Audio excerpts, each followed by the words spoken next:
ઉદવાડા સહિતના વિસ્તારોમાં રખડતા શ્વાનોનું નિઃશુલ્ક રસીકરણ કરાયું।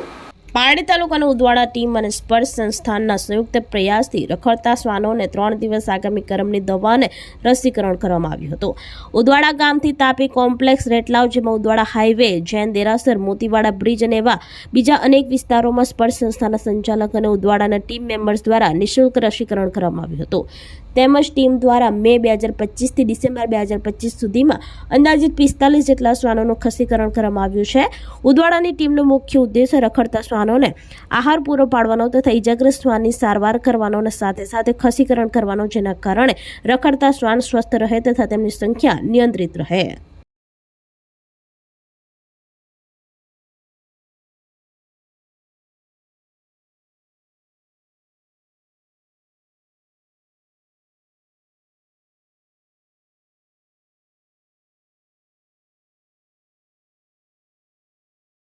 આપણી સંકલ્પ ન્યૂઝ ચેનલને સબસ્ક્રાઇબ અને લાઇક કરો, બેલ આઇકન દબાવો, જેથી આવનાર ન્યૂઝ અપડેટ્સની નોટિફિકેશન આપના મોબાઈલ પર સૌથી પહેલા પહોંચે।